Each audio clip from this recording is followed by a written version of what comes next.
우리가 마태복음에서 침례 요한의 이야기를 이제 듣게 되는데, 그 전에 제자들에게 예수님께서 제자로 살아갈 때 어떤 대가를 지불해야 되는지, 세상이 미워하고 가정에 불화가 있을 수도 있고 어려움이 있을 수도 있고 세상 사람들이 공의에 넘겨주고 예수님을 부인해야 되는 그런 자리에 설 수도 있고, 부인하지 않으면 위협을 당하는 그런 상황에 있을 수 있다. 예수님께서 이제 그런 이야기들을 해 주시고, 그런 이야기를 마치신 후에 이제 침례 요한의 이야기를 이제 기록하고 있는데요. 침례 요한 주의 길을 예배한다. 그래서 그런 사명을 가지고 이 땅에 온, 예수님 바로 전에 온 예언자 선지자입니다. 광야에서 제대로 먹지도 않고 또 제대로 입지도 않고, 어떻게 보면 정말 최소한의 삶을 살면서 하나님의 말씀을 증거했던 사람입니다. 그가 어떤 기적을 행했다는 기사는 없어요. 표적을 행했다는 기사는 없고, 회개하라 천국이 가까웠다라는 메시지를 통해서 사람들에게 침례를 이제 주는데요. 오실 예수님이 오셨을 때 보라, 세상 죄를 지고 가는 하나님의 어린 양이로다, 이렇게 확정하는 사람들에게 저분이 메시아다라고 이야기해 준 그런 사람이고, 심지어는 예수님께 침례를 베푼 사람입니다. 얼마나 대단한 사람이에요. 예수님도 이 사람에 대해서 평가를 하실 때 여자에게서 난 그 사람들 중에 침례 요한보다 더 큰 사람은 없다. 오늘 본문을 포함하고 있는 저기 뒤에 이렇게 보면 11절에 내가 진실로 너에게 말한다. 지금까지 여인에게서 난 사람 중에 침례 요한보다 더 큰 사람이 일어난 적은 없다. 그러나 하늘나라에서는 가장 작은 사람이라도 그보다는 크다. 침례 요한에 대한 평가, 이 세상에서 여자에게서 태어난 사람. 그래서 아니 그럼 모세는, 다윗은, 엘리사는 그렇게 여러 사람들을 한번 아브라함은 생각해 볼 수 있잖아요. 이 사람이 무슨 기적을 행한 것도 아니고 그냥 회개하라 천국이 가까이 왔다, 그렇게 이야기하고 전파한 사람인데, 심지어는 오늘 본문을 보면 흔들리는, 우리가 지금 감옥에 있었는데 감옥에서 있으면서 자꾸 예수님에 대한 소문을 듣는데, 자기가 침례주고 자기가 길을 예비할 때 기대하고 생각했던 예수님하고 좀 다른 것 같은 거예요. 메시아와 이제 메시아에 대해서 침례 요한이 했던 그 예언 이야기를 보면, 손에 키를 들고 타작마당을 정하게 하실 것이다. 예수님이 오시면 그런 일을 하실 것이다. 또 알곡은 곳간에 쭉쟁이는 꺼지지 않는 불에 넣을 것이다. 약간 심판을 강조해서 굉장히 무섭게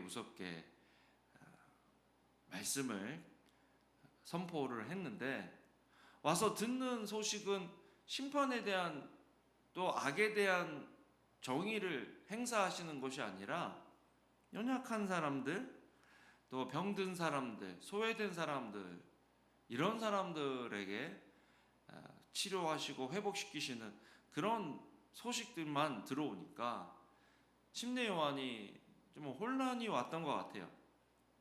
예수님이 오셨는데, 맞아, 그러면 정의를 행하시고 불의를 심판하셔야 되는데, 헤롯 왕은 그대로 왕으로 있고 주님을 섬긴다고 하던 자기 자신은 감옥에 갇혀 있고 언제 죽을지 모르고, 메시아라고 선포했던 예수님은 정치나 군사나 사회 개혁에는 생각도 없으신 것 같은 이런 소식들을 들으면서 침례 요한이 이제 마음이 좀 혼란스러운 거죠. 그래서 제자들을 예수님께 보냅니다. 그리고 단도직입적으로 물어봅니다. 오실 그분이 바로 선생님이십니까? 아니면 저희가 다른 사람을 기다려야 합니까? 침례 요한이 어떤 사람이라고요? 예수님께 침례를 주고 또 그 상황에서 성령이 비둘기같이 임하는 것들을 보고 저분이 메시아다라고 확정지은 그 사람이잖아요. 예수님이 메시아임을 확인해 준 그 사람이 지금 감옥에서 오실 그이가 당신입니까? 아니면 우리가 다른 사람을 기다려야 됩니까? 내가 틀린 건가요, 주님? 내가 주님을 잘못 본 건가요? 라는 그런 질문을 예수님께 던지고 있는 것들을 보게 됩니다. 여러 가지 이제 이유가 있겠죠. 왜 그런 흔들림이 있었을까? 혼란이 있었을까? 왜 이런 질문들을 했을까? 가장 큰 것 중에 하나는 아까도 말씀드린 것처럼 자기가 선포하고 기대했던 예수님, 자기 뜻 안에서의 예수님과 하나님의 뜻 안에서의 예수님은 달랐다는 거죠. 그러면서 다시 한번 우리가 계속 이번 주일마다 우리가 하고 있는 이 하늘에서 하나님 나라가 임하시고 뜻이 하늘에서 이룬 것 같이 땅에서도 이루어지이다라는 그 기도, 하나님의 뜻, 자기가 알고 있던 그 하나님의 뜻, 예수님께서 오셔서 행하실 하나님의 뜻, 이 뜻과 자기가 이해하고 생각하고 믿었던, 헌신했던 그 뜻에 차이가 있는 거예요. 차이가. 그러니까 혼란이 왔습니다. 혼란. 여러분, 하나님의 뜻에 우리의 뜻을 맞추는 것 굉장히 중요한 일입니다.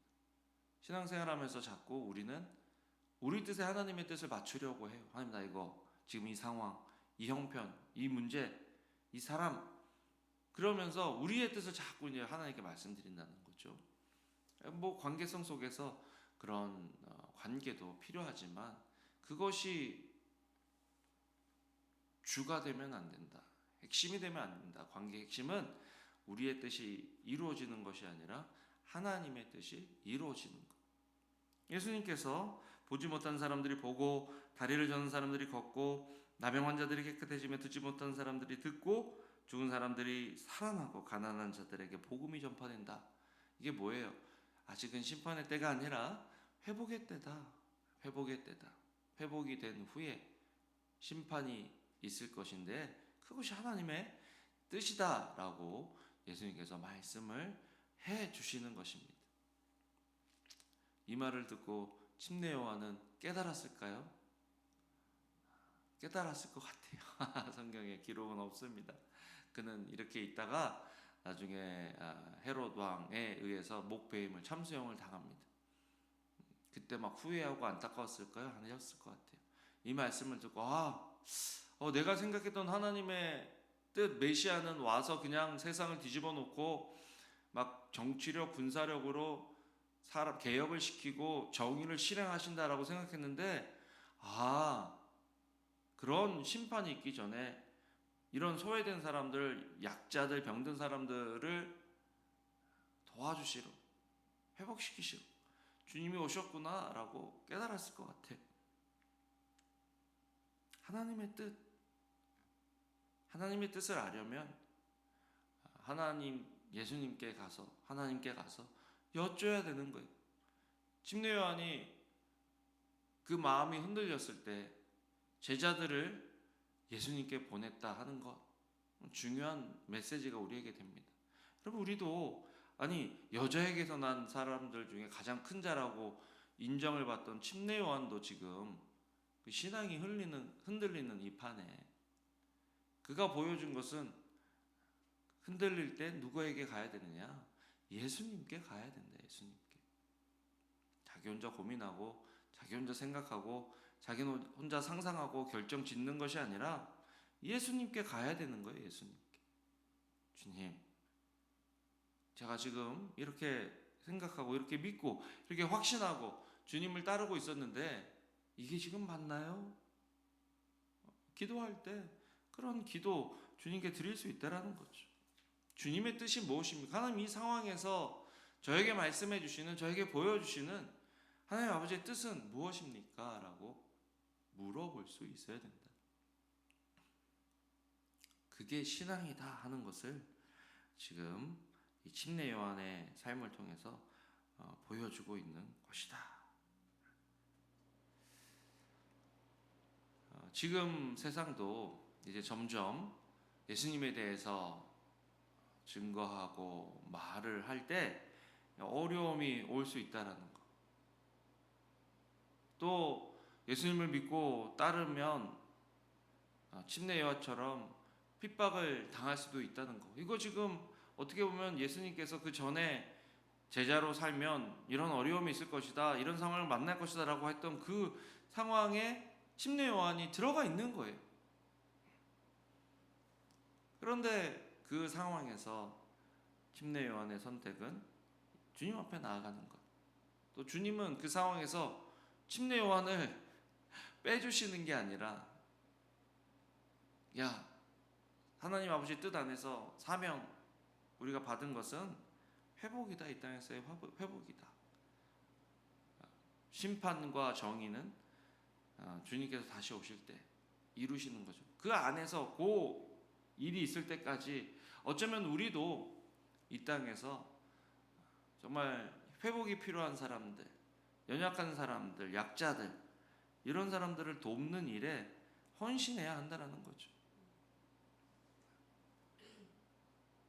베푸시는 정의, 막 타작마당, 손에 키를 들고 타작마당을 정하게 하시는 그런 일, 악을 제거하시는 일은 하나님께 맡겨드리고, 우리는 우리가 그 정의를 베푸는 것이 아니라 우리가 베풀어야 될 정의는 연약하고 소외되는 사람들, 마땅히 받아야 될 사람들에게 받아야 할 것들을 주는 것, 그것이 우리가 해야 될 일이다 하는 것들을 기억하시고, 오늘 우리 기도하면서 하나님, 내가 지금 하나님 아버지의 뜻 안에 있나요? 아니면 제 뜻이 더 앞서가고 있나요? 라고 하나님한테 기도하고 물어보고, 다시 한번 하나님 뜻 안에서 회복되어지는 오늘 새벽의 시간이 되기를 주님의 이름으로 축복합니다.